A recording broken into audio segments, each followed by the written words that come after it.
Hello friends, આજે આપણે બનાવીશું ગરમીની સિઝનમાં ઠંડક આપે તેવું ખૂબ જ ટેસ્ટી શ્રીખંડ. શ્રીખંડ બનાવતી વખતે જો આ ટિપ્સને ફોલો કરશો તો તમારું શ્રીખંડ પણ માર્કેટ જેવું જ ટેસ્ટી બનશે. તો વિડીયોને લાસ્ટ સુધી જોજો. તો સૌપ્રથમ તો એક બાઉલ લઈશું, તેમાં રૂમાલને પાથરી દઈશું અને દહીંને તેમાં એડ કરી દઈશું અને આ રીતે તેનું બધું પાણી નિતારી લઈશું. આ રીતે કરવાથી દહીંમાં રહેલું અડધા ભાગનું પાણી તો નીતરી જ જશે. હવે બાકી રહેલા પાણીને નિતારવા માટે એક જારી લઈશું, તેના પર દહીંને ગાંઠ વાળીને રાખી દઈશું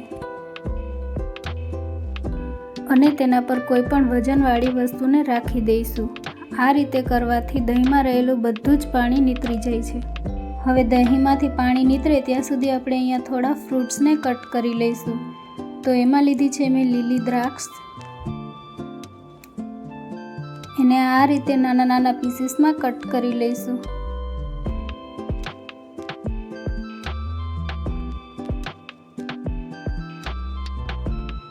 કાળી દ્રાક્ષ લીધી છે, એને બી આપણે આ રીતે કટ કરી લઈશું.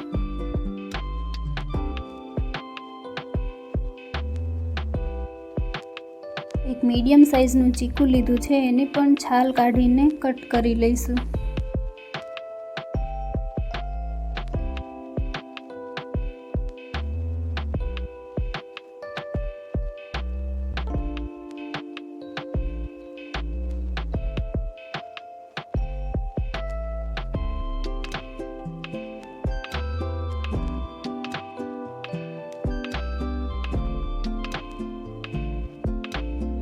આ ટાઈપની જે આખી ખજૂર આવે એ લીધી છે મેં અહીંયા. એના પણ ઠળિયા કાઢીને એના પીસીસ કરી લઈશું.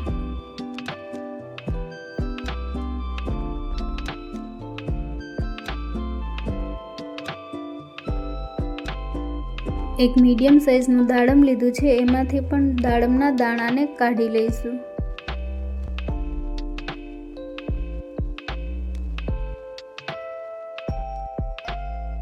તો હવે બધા જ ફ્રૂટ્સ કટ થઈ ગયા છે.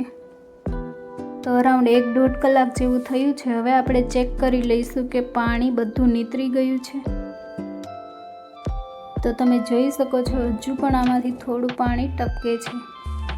એને આપણે હાથો વડે નિતારી લઈશું. તો તમે જોઈ શકો છો દહીંમાંથી બધું પાણી નીતર્યા બાદ આ રીતે બોલ જેવો શેપ આવી ગયો છે. એને આપણે એડ કરીશું એક હાંડીમાં. અહીંયા આપણે જેટલું દહીં લીધું છે એનાથી માપમાં અડધી પાવડર શુગર લઈશું અને એને સારી રીતના મિક્સ કરી લઈશું. આ રીતે ચમચીથી એને સરખી રીતના મિક્સ કરી લઈશું. અરાઉન્ડ 5 થી 7 મિનિટ જેટલો ટાઈમ લાગે છે આને મિક્સ કરવામાં, જેથી કરીને બધી ખાંડ દહીં જોડે સારી રીતના મિક્સ થઈ જાય. હવે એડ કરી દઈશું એમાં કટ કરેલા બધા જ ફ્રૂટ્સ અને સારી રીતના મિક્સ કરી લઈશું. તો શ્રીખંડ આપણું ઓલમોસ્ટ બનીને રેડી છે. હવે લાસ્ટમાં તેમાં ડ્રાય ફ્રૂટ્સ એડ કરીશું અને ફ્રીઝરમાં સેટ થવા માટે રાખી દઈશું 4 થી 5 કલાક માટે.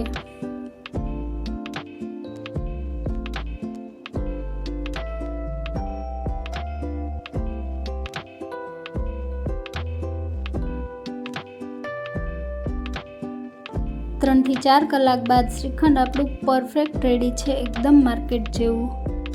ફ્રેન્ડ્સ, આ શ્રીખંડ જેટલું દેખાવમાં સરસ લાગી રહ્યું છે, ખાવામાં પણ ખૂબ જ ટેસ્ટી છે. એકવાર જરૂરથી ટ્રાય કરજો અને વિડીયો પસંદ આવ્યો હોય તો લાઈક, કોમેન્ટ, શેર જરૂર કરજો.